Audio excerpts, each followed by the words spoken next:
Pozrite sa na svoje uhorky. Žltnú? Nerastú? Umierajú hneď po výsadbe? Poviem vám prečo. Robíte obrovskú chybu. Každý rok je to ten istý príbeh. Kúpite drahé semená, vypipláte priesady na parapete, tešíte sa na úrodu. A potom čo urobíte? Zoberiete tú krehkú rastlinu a hodíte ju do studenej jarnej zeme, ako do hrobu. A čudujete sa, že rastlina prestane rásť, že jej opadávajú listy, že ju okamžite napadnú choroby. Vy ste ju totiž paralizovali. Počúvate moderných radcov. Sypete tam modré granule, liate studenej vody rovno z hadice. Je to čistý jed pre mladé korene. Zastavte to. Úorka nie je burina. Je to tropická liana, pochádza z tepla, miluje teplo. Potrebuje teplo od úplného začiatku. Keď teplota pôdy klesne pod 15 stupňov, korene uhoriek prestávajú pracovať. Úplne sa vypnú, nepríjmajú vodu, nepríjmajú živiny. Rastlina doslova umiera od smedu v mokrej zemi.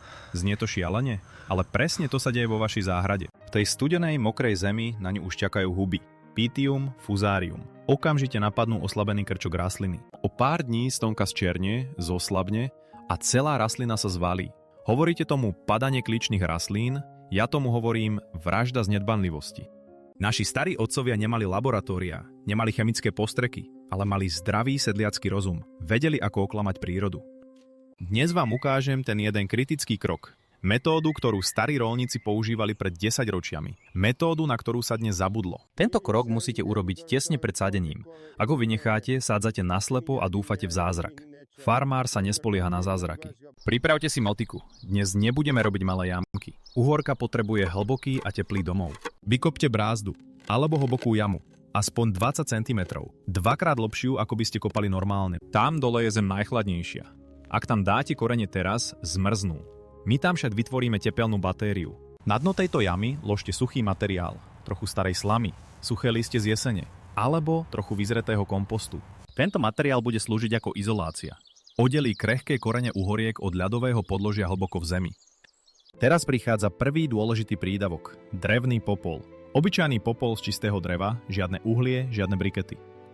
Popol je zlato záhrady, obsahuje draslík, vápnik a fosfor. A čo je najdôležitejšie? Funguje ako dokonalá dezinfekcia. Zabráni hnilobe, zničí zárodky plesní, ktoré striehnú v pôde, jedna hrsť do každej jamky úplne stačí. A teraz pozor, prichádza ten jeden krok. Krok, bez ktorého bola všetka doterajšia práca úplne zbytočná. Vezmite vriacu vodu.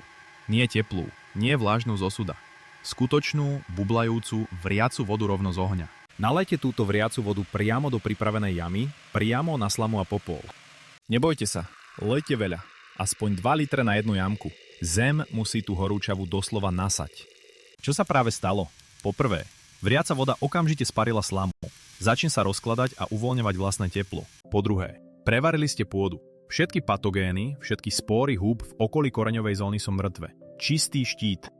Po tretie, a to je kľúčové, vytvorili ste obrovskú zásobu tepla hlboko v pôde, teplo, ktoré tam vydrží dni. Teraz musíme to teplo uväzniť. Rýchlo vezmite trochu suchej vrchnej zeme a zasypte ňou to mokré dno. Vytvoríte tak vrstvu izolácie.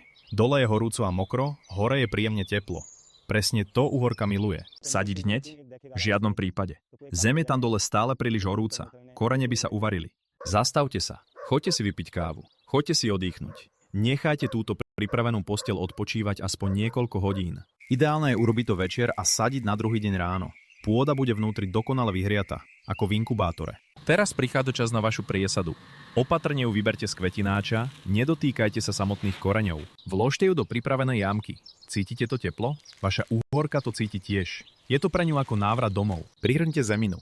Jemne ju pritlačte. Neduste ju. Len zafixujte rastlinu, aby stála pevne vo vetre. A teraz druhá najväčšia chyba, ktorú robíte hneď po zasadení. Zoberiete hadicu a polejete to studenou vodou. Nikdy. Zničili by ste celú tú tepelnú batériu, ktorú sme práve vytvorili. Rastlina by utepela tepelný šok. Zalejte ju len mierne.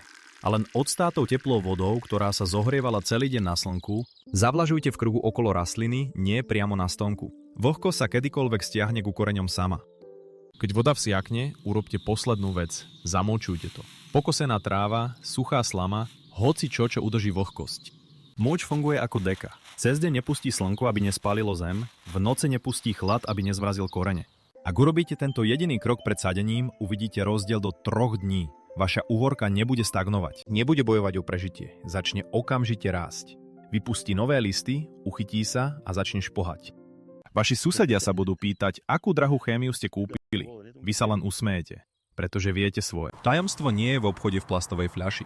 Tajomstvo leží hlboko v zemi, v teple, popole a zdravom rozume. Tento rok nebude žiadna hniloba, žiadne mŕtve priesady, len silné, mohutné rastliny plné plodov. Budete zberať úrodu do neskorej jesene, zavárať, rozdávať rodine. A to všetko vďaka jednej kávici vriacej vody. Prestaňte bojovať s prírodou a začnite ju využívať. Zem vám dá všetko, ak viete, ako sa jej opýtať. Ak chcete ďalšie staré zabudnuté farmárske triky, ktoré naozaj fungujú, prihláste sa na odber. Príroda nečaká. Do práce.